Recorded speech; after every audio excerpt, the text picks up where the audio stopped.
ہم تربوز خریدتے ہیں مثلاً 5 کلو کا ایک دانہ۔ جب ہم اسے کھاتے ہیں تو پہلے اس کا موٹا چھلکا اتارتے ہیں۔ 5 کلو میں سے کم از کم 1 کلو چھلکا نکلتا ہے، یعنی تقریباً 20%۔ کیا ہمیں افسوس ہوتا ہے؟ کیا ہم پریشان ہوتے ہیں؟ کیا ہم سوچتے ہیں کہ ہم تربوز کو چھلکے کے ساتھ کھا لیں؟ نہیں، بالکل بھی نہیں۔ یہی حال کیلے اور مالٹے کا ہے۔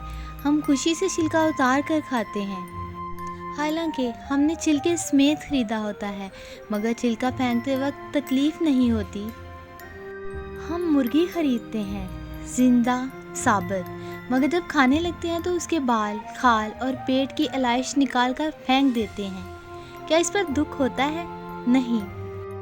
تو پھر 40,000 میں سے 1,000 دینے پر، 1,00,000 میں سے 2,500 دینے پر کیوں بہت سے مسلمانوں کو تکلیف ہوتی ہے، حالانکہ یہ صرف 2.5% بنتا ہے، یعنی 100 روپے میں سے صرف 2.5 روپے۔ یہ تربوز، کیلے، آم اور مالٹے کے چھلکے اور گٹلی سے کتنا کم ہے، اس سے زکوٰۃ فرمایا گیا ہے۔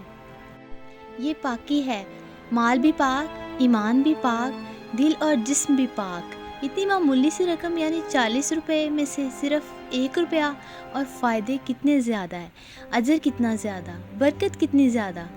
مگر یہ 1 روپیہ نکالنا اتنا تکلیف دہ ہے کہ اکثر مسلمان زکوٰۃ میں سے ڈنڈی مارتے ہیں۔